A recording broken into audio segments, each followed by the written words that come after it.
Iran খামেনির শেষ বিদায়ে কোনো বক্তৃতা দেয়নি, কিন্তু প্রত্যেক দেশের নেতা আসার সাথে সাথে আলাদা আলাদা কোরআনের আয়াত পড়িয়েছে। সৌদিকে বদরের আয়াত, পাকিস্তানকে দোয়ার আয়াত, আফগানিস্তানকে বিজয়ের আয়াত। আর সেই আয়াত এমনভাবে বাছাই করা হয়েছে যে সেটা সেই দেশকে সরাসরি বার্তা দিয়ে দিত,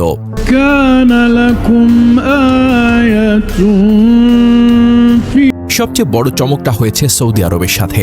সৌদি আরবের প্রতিনিধি যখন খামেনির কফিনের সামনে আসে, ঠিক তখন সূরা আলে ইমরানের ১৩ নম্বর আয়াত পড়া শুরু হয়, যার অর্থ হল, তোমরা শিক্ষা নাও বদরের যুদ্ধ থেকে। একদল ছিল আল্লাহর পথে যোদ্ধা, আর এক দল ছিল কাফের। আল্লাহ যাকে ইচ্ছা সাহায্য করেন।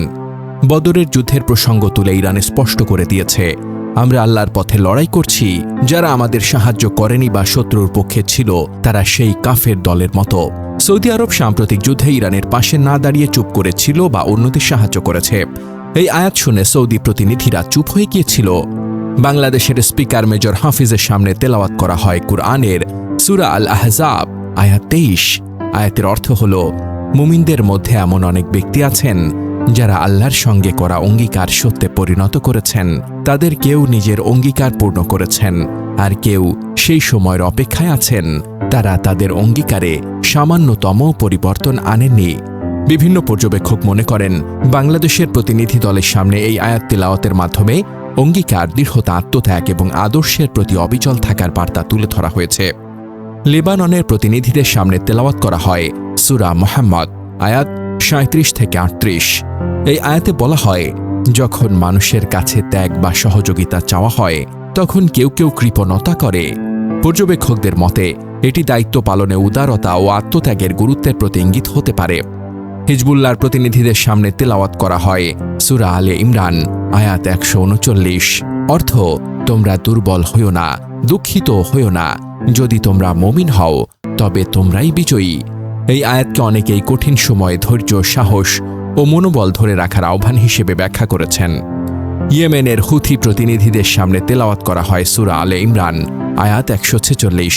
অর্থ, আল্লাহর পথে বিপদ আসলেও তারা দুর্বল হয়নি, ভেঙে পড়েনি এবং আত্মসমর্পণও করেনি।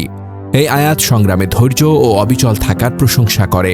কাতারের প্রতিনিধিদের সামনে তেলাওয়াত করা হয় সূরা আলে ইমরান আয়াত ১৫২ এর শেষাংশ। অর্থ, তিনি তোমাদের ক্ষমা করেছেন, আল্লাহ মুমিনদের প্রতি অনুগ্রহশীল। অনেক বিশ্লেষক মনে করেন, এই আয়াত ক্ষমা, দয়া এবং ইতিবাচক সম্পর্কের প্রতীকী বার্তা বহন করে। পাকিস্তানের প্রতিনিধি দলের জন্য ইরান বেছে নিয়েছিল সূরা আল ইসরায়ের ৮০ নম্বর আয়াত। আয়াতের অর্থ, হে আমার রব, আমাকে সত্য প্রবেশ এবং সত্য প্রস্থান দান করুন এবং আপনার পক্ষ থেকে আমাকে শক্তিশালী সাহায্য দিন। এর মাধ্যমে ইরান পাকিস্তানের সাথে তাদের ঘনিষ্ঠ ও ঐতিহাসিক সম্পর্কের স্বীকৃতি দিয়েছে এবং ভবিষ্যতে আরও সহযোগিতার আশা প্রকাশ করেছে। পাকিস্তানকে বন্ধু হিসেবে সম্মান জানানো হয়েছে। ভারতের প্রতিনিধি দলের জন্য সূরা আলে ইমরান ১৭৩ নম্বর আয়াত তিলাওয়াত করা হয়। অর্থ, যখন লোকেরা তাদের বলল, শত্রুরা তোমাদের বিরুদ্ধে বড় জোট করেছে, তোমরা তাদের ভয় করো, তখন এই কথা তাদের ঈমান আরও বাড়িয়ে দিয়েছে। তারা বলেছে, আল্লাহ আমাদের জন্য যথেষ্ট, তিনি উত্তম অভিভাবক। এই আয়াতের মাধ্যমে ইরান নিজেদের অবস্থান তুলে ধরেছে। অনেক শত্রু থাকা সত্ত্বেও তারা ঈমানের জোরে অটল রয়েছে।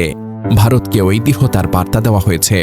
আফগানিস্তান তথা তালেবান প্রতিনিধি দলের জন্য সূরা আল ফাত ১ নম্বর আয়াত পড়া হয়। অর্থ, নিশ্চয়ই আমি তোমাকে স্পষ্ট বিজয় দান করেছি। আফগানিস্তানের ইতিহাসে ব্রিটিশ, সোভিয়েত ইউনিয়ন ও আমেরিকার মতো বড় শক্তিকে হারানোর কথা মনে করিয়ে ইরান বলেছে, তোমরাও বিজয়ী, আমরাও বিজয়ী। দুই দেশের মধ্যে সাদৃশ্য তুলে ধরা হয়েছে। অন্যান্য মিত্রদেশ ইরাক, চীন, রাশিয়া ইত্যাদি, তাদের জন্য ইতিবাচক ও সম্মানসূচক আয়াত বাছাই করা হয়, যেমন আল্লাহর সাহায্য, ঐক্য, বিজয় ও ধৈর্যের আয়াত।